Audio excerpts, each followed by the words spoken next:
Welcome, Richard, to another video. And by popular demand, we're going to do tight ends this week.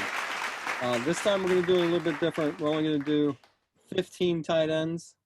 So anything you want to add before we get started on our first tight end for week 4? No, we're perfect when it comes to tight ends. We were perfect 15 of 15 last week.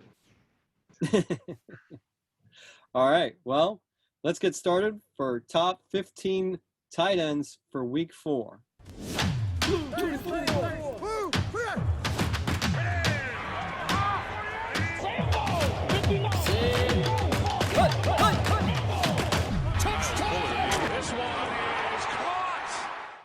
All right. Number 1, Travis Kelce, right? Who else? Who's home against New England. Number 2, Mark Andrews, who will be at Washington. What do you have, Ryan?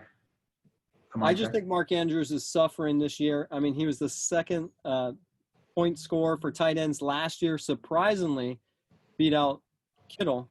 So he's just suffering because of what's going on with Lamar Jackson.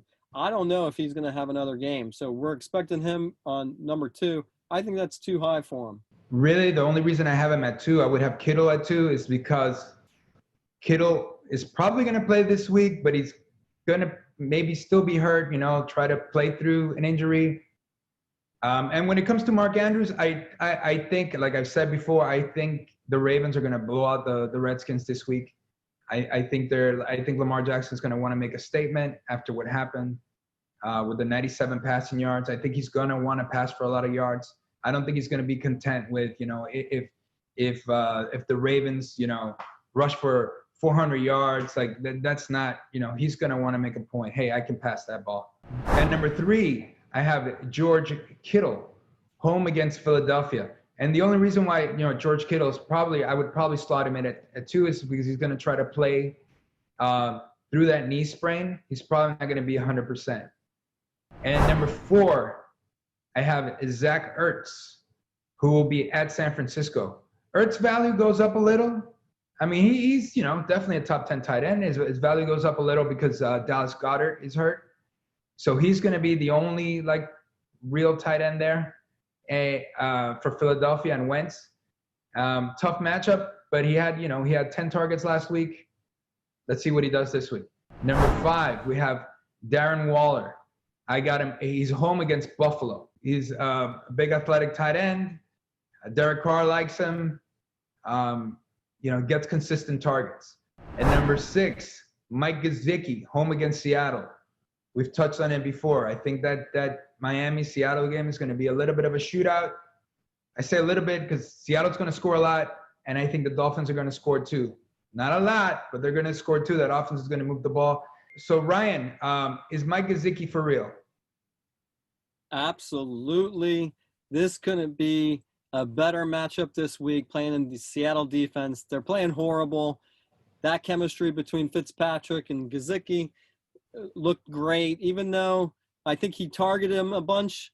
He might have not got a lot of catches, but there seems to be some chemistry, always looking for him.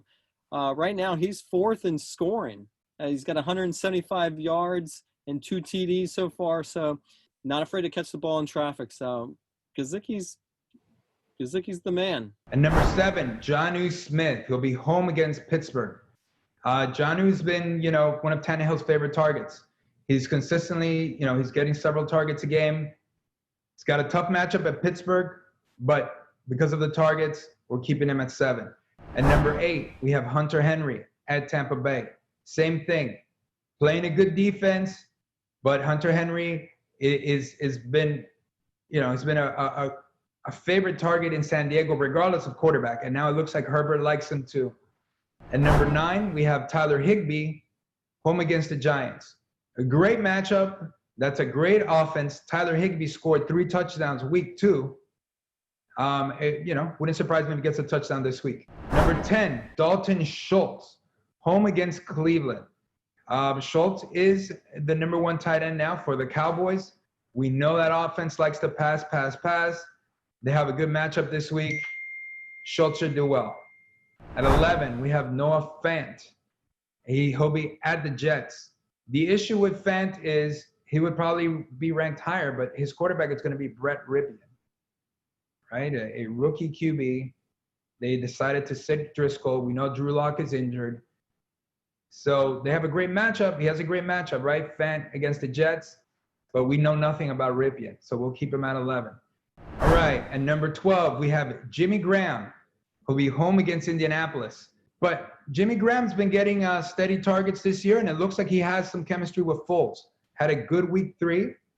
Ryan, what do you think about Jimmy Graham?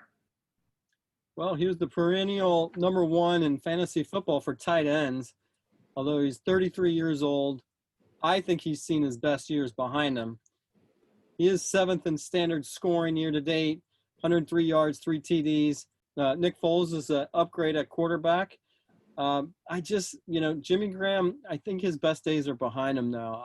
I just don't see him kicking butt. And he's going against the number 1 pass defense, the number 1 defense in the league. I don't think this is the week that you're going to see the old Jimmy Graham. I think that's a little stretch. At 13, At 13, we have Hayden Hurst, who will be at Green Bay. We know Atlanta's been passing a lot. Didn't do so well this past week, but because they passed so much, Hayden Hurst gains value. And Green Bay, Atlanta, that's going to be a shootout. At number 14, we have Rob Gronkowski, who'll be home against the Chargers. Ryan, I know you had something to say about Gronk. Well, he took a season off. He's got his coach calling him out. But Brady still loves him. You know, he had 7 targets, 6 catches last week. So I think it's really going to depend on Tom Brady and Rob Gronkowski's chemistry. It's just going to be – it's a toss-up. He's got the potential. He's got the experience. I think he's going to make an impact this week. I think with Rob Gronkowski more than anything, it's just that there, how many options are there at tight end? So, he's one of those options, definitely an upside option. At 15, we're going to go with TJ Hockenson, who'll be home against New Orleans. Hawkinson's, he's an athletic guy. Stafford, he gets his targets from Stafford. And he's the kind of guy that can make something big happen on any one of those targets. So we're going to put him in at 15.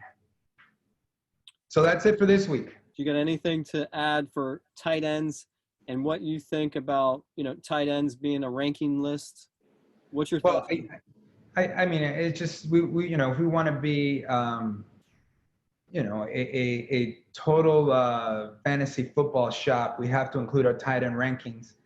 And it's an important part of fantasy. I think with tight ends, it's more about drafting though. Getting one of those top tight ends really has an impact on your fantasy season. But if you can luck out, and are able to pick one up on the waiver wire, but that's, again, very limited options. But anyways, we're going to try to help you in every facet of your fantasy game, except kickers and defenses. No, but everywhere else we'll be there for you. All right. Well, thanks for coming on here, and good luck this week. Good luck to you. Good luck to everyone.